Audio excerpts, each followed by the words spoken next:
What's up, dudes? Chilling. Hopefully you guys are chilling too. Welcome back to Level and Diecast.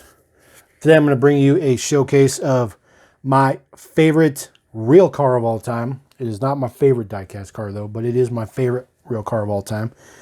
And that is the R33 Skyline, which destroys R32 and R34 and R34 Skylines all day, every day. All day, every day. It's by far the best Skyline. There you go. There's my fanboy rant. All right, we're going to get on to the models, though. We're going to start off with Hot Wheels. Hot Wheels made quite a few versions already. Not enough, though, in my opinion. But I believe it debuted in the blue. Could have debuted in the purple, though, but we're going to move on to the purple next. Not a big fan of the wheels, but I think that they're relatively appropriate. They're probably the closest thing to the actual GTR wheel itself. Although it would have been nice to get those in something other than chrome, but they just mass produce wheels and that's what you get. All right, so we got the purple one, obviously. And of course I have a ton of both the blue, purple, and a bunch of other versions because I'm a hoarder of this model. I will 100% be honest with you guys. Not midnight purple, but they still made this in purple. Okay, I don't know if anybody actually made true midnight purple, but if they did, you guys can definitely let me know because I don't have a bazillion GTRs because I live in the US, so it's not like they're readily available to buy. It also came in this burgundy with the black stripe on the side, which I love the black stripe on the side, but unfortunately we could not get front tampos because of that. And the funny thing is like you look at some Hot Wheels models now and they got front, rear, side, top, all kinds of decos on just the standard mainline cars. And it's like, come on, guys. Come on. But this is a few years ago, so maybe that's why. Now, this version also got a Zamek, which was probably one of the hardest Zameks to find on the history of the planet Earth. Just because, for one, at least in my state, Zameks like never show up. I don't know about the rest of you guys, but Zameks pretty much never show up here. So basically the way it works is when they came out with that R30 Zamek way back in the day, I found that. And then no Zameks showed up until like a year or two ago where it was the Honda City Turbo 2 and the Land Rover truck and something else. And then recently we just got the Zameks with the AE86 Trueno. So that gives you an idea of the level of Zameks that show up around me. So needless to say, this one was a little expensive for me to get. Paid like $10 for it, which I think is absolutely disgusting for a Hot Wheels car. But obviously I had to have it, and the Zamek is the best version of the Hot Wheels regulars. So unfortunately I only have one of these, but the other three I have like a ton. There's bazillions of them. All right, we also got that casting in premium. This is old news. You guys have seen this a billion times. You're probably sick of seeing the Hot Wheels. Sorry, they're part of the R33s. I got to throw them in there. Obviously, this was from the original Fast and Furious. Best car in the whole movie. I don't like the wheels, but they're probably the best wheels that they had to choose at the time. Nowadays, I mean, Hot Wheels could have chose the 5-spoke or something. Would have been sweet. We also got another Fast and Furious version of the R33. This one was relatively recently. When they first saw pictures of this, I was thinking like, I don't remember seeing that R33 because I would have remembered that. And then it finally dawned on me. It's when Han is running donuts around them in the middle of the intersection, and he stops and gets their number. He's doing the donuts in his RX-7. I was like, oh yeah. Like, I mean, the car's on the screen for like 5 minutes, four minutes, like the whole movie. But I love that Hot Wheels dug in and got us another R33. But the best version Hot Wheels ever did is this Nismo livery that was in the Boulevard series. And I unfortunately was only... So here's the funny thing, which is not even funny. This particular batch of Boulevard, which was the very first batch, I literally could not find hardly anywhere. Could not find it anywhere. And this is really the only model I've wanted in the Boulevard batch. Is all of them. I mean, I have more models, but this was the one I wanted to hoard. And I could not find it. I think I found maybe 2 or 3 on the pegs, and that was it. But every single subsequent Boulevard batch, I found a billion of. As a matter of fact, even the one with the A86 and the Skyline, you know, I could have amassed 50 of each of those. You know, the batch with the newest batch with the gasser and stuff like that, and the Subaru, I could have got 50 of those. Like, it frustrates me that the only batch that I really wanted was the only batch I couldn't find. But this is the hot shit. All right, obviously, Hot Wheels was not the only one to make R33s. And one of the most prevalent ones was Tomica, of course. I don't have a billion Tomicas in my collection because these are just ones I've come across at the show. A couple of them I bought off of Instagram. But, you know, Tomicas, you know, the ones that you really want that people are selling like on Instagram or whatever, they're expensive. I just, like I've always told you guys, 10, 20, 30, 40, 50 bucks for a 1/64 scale, even if it's something like the Tarmac I got sitting right there. I mean, don't get me wrong, that's badass. Like, look at it, it's sweet. It's a GTR, but you know, modern GTR. It's R35, but I paid 25 bucks for that, and I bought that because I wanted to force myself to get into premium 1/64, and I love it. Don't get me wrong, I absolutely love it. And then I had a buddy give me that Kyosho GTR, but you know, I think the good level, the good medium is, you know, Mini GT is the good medium. You know, they're 12 to 20 bucks a car, totally worth it. That's where I follow my sweet spot in. Tarmacs, Poppy 64, man, I don't know. Anyways, so there's the model. It's a little weird, a little oddball. I wish the wheels were painted white. It would have been better. It would have been more fitting, in my opinion. But I guess, what do I know, right? We also got standard GTRs, and then we also got GTR investigation car. It's just an unmarked car, man. I think my desk is not level. So there's a box. Now you guys are probably sick and tired of seeing that stuff. So there it is in silver. Love it. You guys know I like silver. Silver is how I roll. Silver is what I do.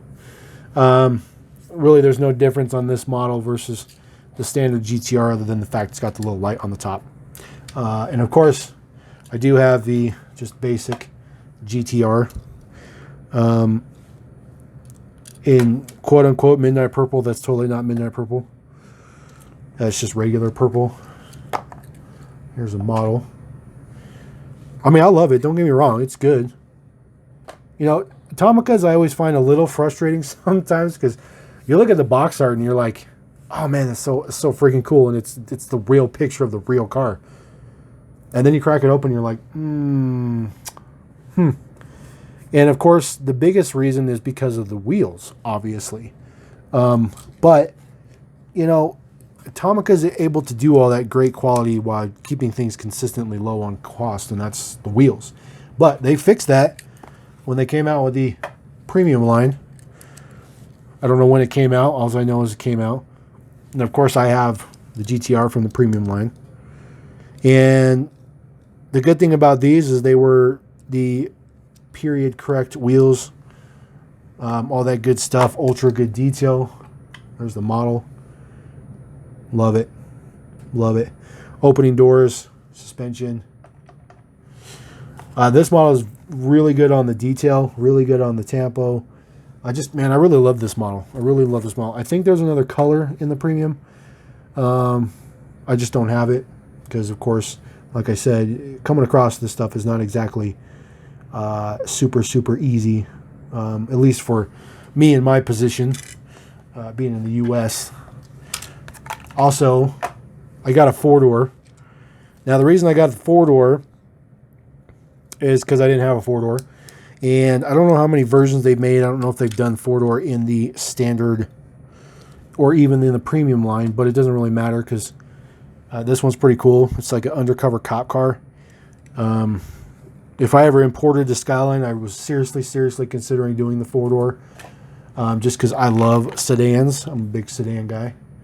Now, I have not assembled all the little pieces that go on this car because I want to be able to just put it back in the box easily if I need to. So there's an antenna you assemble on it, and then there's some lights in the front bumper, or I'm sorry, in the front grille, because of course it's, you know, it's an undercover cop car. It's going to chase you down and get you and throw you in the jail. It's the fuzz. I don't know what they call them in Japan. I'm sure they got some kind of slang word for them. I got one more Tomica, and this is the Tomica Limited. I do have the box for this. I couldn't tell you where it's at, though. It's in the garage somewhere, I'm sure. But this is the one that came in, you know, the black box with the clear window on it. You can see the model. They're you know, they're relatively common. Not as high quality as the Limited Vintage or the Limited Vintage Neo, but they're pretty damn close. It's a good model. I really, really like this version. And of course, it's got rubber tires and suspension, opening doors. Really good detail. All the fixins. Now, I do also have a GTR LM Nismo. Now, this particular version was like included on like a box of coffee, maybe coffee grounds, maybe. I don't remember where I got this, but there's several models in this collection, and it's super, super detailed. It looks really, really, really good. Get that to focus for you guys. So I mean, it's got really, really good detail to it. But this was a freebie, so there's no info on the base or anything like that. And then there's no interior. So if you look on the top, you can see right in there and see the axle. This is the package it came in. It was attached to the top of the thing of coffee. I don't know the information on it. All I care about is that I wanted a LM Nismo and I got one. Now, there are non-GTR versions. So this is the standard GTS. Freaking cool. Standard, regular GTS. Man, I was so happy when I came across this. I didn't even know if anybody actually made just a standard GTS. The casting's not the best casting, but it doesn't really matter because it's the GTS, and that's just what makes it freaking cool. Obviously, it's got the separate headlight pieces. It's got front and rear suspension, soft tires. It's a really nice model. It's a really nice model. This is brand is Gulliver. This is the box, Ultra Japan, Ultra, all that good stuff. It came in just this regular, you know, foldable type box, the same kind of box you can put your Tomicas in to protect them, like a Protecto box or whatnot. But I'm still not done. Don't worry, guys. I'm still not done. I got a couple more models here for you. We're going to move way up the scale, and that is my only Kyosho. Obviously, it's in the box. I'm not going to remove it from the box. Absolutely fantastic. Just ridiculously cool. Paid $25 for it. There you go. There's your deets. Always checking out the deets. Don't want to make anybody lose the deets. So, you know, I'm throwing this one on the little rotator guy here. You know, you don't really get the full effect of it. Actually, that doesn't look too bad. Don't look too bad. We're gonna experience this together in real time. I got one more model though, and it is by far the best of my entire collection. I can't even tell you. It's like, should have the little drums right now, like the little bum bum bum bum bum bum, you know, like where you build up suspense or whatnot. So we're gonna pull this off of there, and we're gonna showcase the 400R, the ultimate automobile known to mankind. My ultimate number one, most ridiculous, ultimate dream car. There is nothing better on this planet Earth that I would want more than this 400R. No other material possession on the planet Earth than this 400R. Obviously a real one, obviously. Now, the 400R came in black, silver, yellow, and red. I'm sure that this particular Carnell model came in the same colors, but this one is actually, so this is Carnell, but this is actually made by Kyosho. So detail ridiculous, off the charts, quality off the charts, presentation off the charts, badassery off the charts. There you go. Nismo 400R, 1995. Ultimate beast mode. So there's your deets on the side, and then there's the deets down below. 164 made in China. Always everything's made in China. The box is really nice. This is embossed. The box is a little rough. I mean, this is several years old, if I remember correctly. And this is kind of how it came. I don't remember what I paid for this, but it doesn't really matter because, in my opinion, I got a bargain on it. I got an absolute bargain. So there you go, guys. I'm going to let that rotate. There's all of my R33 models.